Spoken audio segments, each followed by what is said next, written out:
तो कल जो हम लोग पढ़े थे त्रिभुज के बारे में पढ़ रहे थे ना। त्रिभुज जो होते हैं वो दो प्रकार से उनका बंटवारा होता है। या त्रिभुज दो प्रकार के होते हैं, या हम त्रिभुज को दो प्रकार से बांट सकते हैं। पहला भुजा के आधार पर, भुजा के आधार पर त्रिभुज को बांट सकते हैं, और त्रिभुज को बांट सकते हैं कोण के आधार पर, कोण के आधार पर बांट। ठीक है। भुजा के आधार पर तीन प्रकार के त्रिभुज होते हैं। पहला त्रिभुज होता है समबाहु, समबाहु जिसमें तीनों भुजा बराबर होती हैं। और दूसरा त्रिभुज होता है समद्विबाहु, समद्विबाहु का मतलब जिसमें दो भुजाएं बराबर हों उसको कहते हैं समद्विबाहु त्रिभुज। और तीसरा त्रिभुज हो गया विषमबाहु त्रिभुज, विषमबाहु त्रिभुज। ठीक है। तीन प्रकार के ये त्रिभुज हो गए। भुजा के आधार पर समबाहु त्रिभुज, समद्विबाहु त्रिभुज और विषमबाहु त्रिभुज।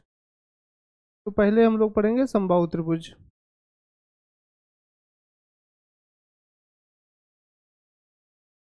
बाहु त्रिभुज,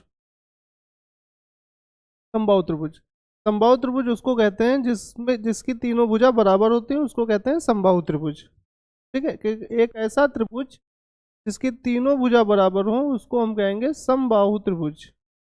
ए सी, इसमें भुजा पहली भुजा है ए बी, ए सी और बी सी, तीन भुजाएं हैं टोटल।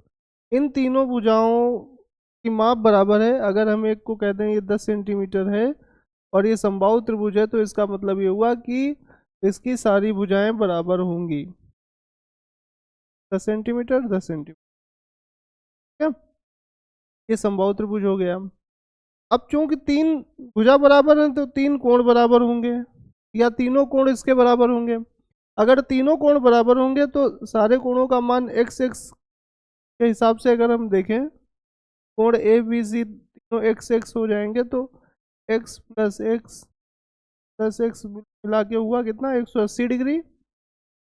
और इसको जोड़ेंगे तो आएगा 3x, 3x बराबर 180 डिग्री, x बराबर हो जाएगा 60 डिग्री। तो इसका मतलब कोण ए, कोण बी और कोण सी जो है इनकी वैल्यू होगी 60 डिग्री। ठीक है। तो समबाहु त्रिभुज की एक ये प्रॉपर्टी होती है कि अगर तीन कोण बराबर हैं तो इसका मतलब वो त्रिभुज समबाहु त्रिभुज होगा। दूसरे ढंग से कह सकते हैं अगर तीन भुजा बराबर हैं तो वो त्रिभुज समबाहु त्रिभुज कहलाएगा। दूसरा त्रिभुज है समद्विबाहु त्रिभुज, समद्विबाहु त्रिभुज एक ऐसा त्रिभुज जिसकी दो भुजाएं बराबर हों, तीसरी भुजा या तो उन दोनों से छोटी होगी या उन दोनों से बड़ी होगी, लंबी होगी। ये नहीं बना तरह का मान। ये त्रिभुज ए बी है, ये 10 सेंटीमीटर सेंटीमीटर और इसको 8 सेंटीमीटर मान लो। तो इस त्रिभुज में दो भुजाएं बराबर हैं। कौन सी दो भुजा बराबर हैं? ए बी और ए सी बराबर हैं, और बी सी की लंबाई ए बी या ए सी से छोटी है। तो इस त्रिभुज को हम बोलेंगे समद्विबाहु त्रिभुज। इसमें दो भुजाएं बराबर हैं और एक भुजा छोटी है, छोटी या बड़ी भी हो सकती है। एक हम दूसरा त्रिभुज बनाएंगे।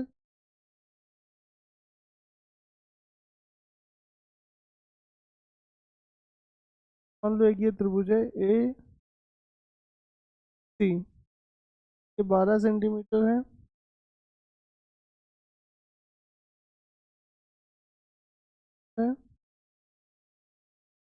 ये वाली 13 सेंटीमीटर। तो इस त्रिभुज में दो भुजाएं बराबर हैं, बी सी और ए बी बराबर हैं, और ए सी भुजा लंबी है। तो इसमें दो भुजाएं बराबर हैं, तो ये वाला त्रिभुज हो जाएगा समद्विबाहु त्रिभुज। क्लियर? जिसमें दो भुजाएं बराबर हैं उसको बोलेंगे समद्विबाहु त्रिभुज। अब चूंकि दो भुजाएं बराबर हैं तो इसका मतलब हुआ उस त्रिभुज के दो कोण भी बराबर होंगे। उल्टा भी बोल सकते हैं, अगर किसी त्रिभुज के दो कोण बराबर हैं तो वो त्रिभुज, तो उस त्रिभुज की दो भुजाएं भी बराबर होंगी। ठीक है, जैसे किसी त्रिभुज के तीन कोण बराबर हैं तो इसका मतलब उस त्रिभुज की तीनों भुजाएं भी आपस में बराबर होंगी। समझ पाऊ में, किसी त्रिभुज के कोई भी दो कोण यदि समान हैं तो इसका मतलब उस त्रिभुज की दो भुजाएं भी समान लंबाइयों की होंगी। ठीक है, तो इसमें ए बी और बी सी समान लंबाई की है और ए सी जो है इसकी लंबाई अधिक है। जो जिस भुजा की लंबाई अधिक होगी उसका कोण भी सबसे बड़ा होगा। ठीक है, जो भुजाएं बराबर हैं उनके सामने वाले कोण भी बराबर होंगे। अब सामने वाला कोण कैसे पहचानेंगे कि सामने वाला है? उसको पहचानने का एक तरीका है कि हम इसमें प्लस का निशान या गुणे का निशान बनाएंगे और ये जाके जिधर सीधे जा रहा है एक ये वाला कोण, और इसमें हम बनाएंगे ये वाला, तो ये वाला एंगल कहाँ जा रहा है? इस तरफ जा रहा है ना, तो इसका मतलब ये वाला कोण और ये वाला कोण ए और कोण सी जो है ये बराबर हो जाएंगे और कोण बी ये अलग कोण हो जाएगा। ये इधर कोण बनाएंगे तो ये इस तरफ आएगा, तो बी के सामने आ रहा है। ठीक है, इसको बस हमें ध्यान ये देना है कि प्लस या गुणे का निशान बनाना है और जिधर वो रेखा जाएगी वही वाला कोण उसके सामने वाला कोण कहलाता है। सी के सामने, जैसे कोण ए बी के सामने वाला कोण कौन सा होगा? कोण सी। कोण भुजा बी सी के सामने वाला कोण क्या होगा? कोण ए। ठीक है, और कोण ए सी के सामने, सॉरी, भुजा ए सी के सामने वाला कोण क्या होगा? कोण बी। तो ये हुआ समद्विबाहु त्रिभुज, और इसके बाद आएगा त्रिभुज विषम बाहु त्रिभुज। इसके बाद त्रिभुज आएगा विषम बाहु त्रिभुज। विषम बाहु त्रिभुज, विषम बाहु त्रिभुज। अब विषम बाहु त्रिभुज हम किसे कहेंगे? विषम बाहु त्रिभुज ऐसा त्रिभुज जिसकी तीनों भुजा बराबर या समान लंबाइयों की ना हो, या फिर ऐसा त्रिभुज जिसके तीनों कोण समान माप के ना हो, तो ऐसे त्रिभुज को हम बोलेंगे विषम बाहु त्रिभुज। विषम बाहु त्रिभुज किसी भी साइज का हो सकता है, जैसे ए बी सी। इसमें ए सी की लंबाई 15 सेंटीमीटर मान लें, सी की लंबाई 12 सेंटीमीटर और ए बी की लंबाई मान लो 10 सेंटीमीटर।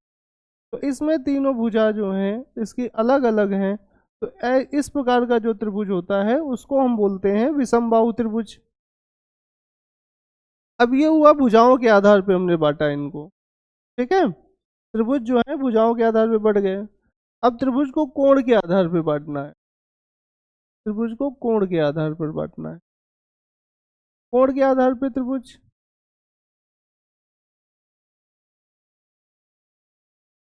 कोण के आधार पे हो गए समकोण त्रिभुज।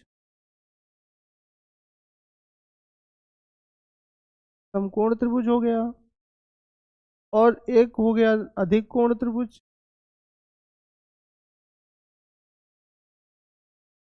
अधिक कोण त्रिभुज, और उसके बाद तीसरा आता है त्रिभुज न्यून कोण त्रिभुज। कोण त्रिभुज तीन प्रकार के हो गए।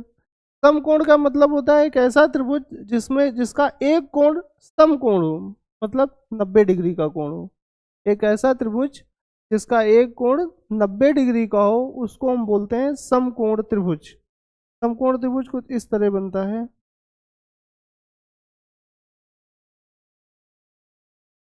जैसे ये पी आर, ये वाला जो है ये 90 डिग्री का है। कितने डिग्री का? 90 डिग्री का। किसी भी त्रिभुज में अगर एक कोण 90 डिग्री का है तो हम उस त्रिभुज को बोलेंगे समकोण त्रिभुज। समकोण त्रिभुज में जो सबसे लंबी भुजा होती है उसको बोलते हैं कर्ण। जो खड़ी भुजा होती है उसको बोलते हैं लंब, और जो बेस, बेस का मतलब आधार, जो पड़ी होती है जिस पर ये पूरा ढांचा खड़ा होता है उसको बोलते हैं आधार।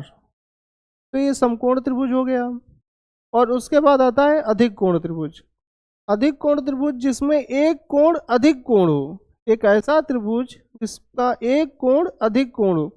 अधिक कोण हम उसको कहेंगे जिसकी माप 90 डिग्री से अधिक हो, उसको कहेंगे अधिक कोण त्रिभुज। तो अधिक कोण त्रिभुज क्या होगा?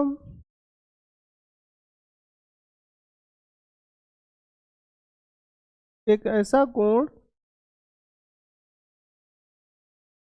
जिसका एक कोण 90 डिग्री से अधिक हो, उसको कहेंगे अधिक कोण त्रिभुज। इसमें कोण बी जो है वो 90 डिग्री से अधिक है, इसको हम 110 डिग्री मान लेते हैं। ये हो जाएगा 50 डिग्री। ये अपने मन से कुछ भी मान सकते हो। और 110 और 150 160, तो ये हुआ 20 डिग्री। कोण सी 20 डिग्री का है, कोण बी 110 डिग्री का है, और कोण ए 50 डिग्री का है। अब इस त्रिभुज में एक कोण 90 डिग्री से अधिक है, इसलिए ये वाला त्रिभुज अधिक कोण त्रिभुज कहलाएगा। तीसरा न्यून कोण त्रिभुज। न्यून कोण त्रिभुज में एक ऐसा त्रिभुज जिसके तीनों कोण 90 डिग्री से कम हो, उसको हम बोलेंगे न्यून कोण त्रिभुज। अब एक कोण मान लो ये 70 डिग्री का है, ये 60 डिग्री का है, ये हो जाएगा 50 डिग्री। तो इसमें क्या है, ये तीनों कोण, कोण ए 60 डिग्री, कोण बी 70 डिग्री और कोण सी 50 डिग्री। तो ऐसा त्रिभुज जिसके तीनों कोण 90 डिग्री से कम होते हैं, हम उसको कहते हैं न्यून कोण त्रिभुज। ठीक है, बात समझ में आई? चलिए, धन्यवाद।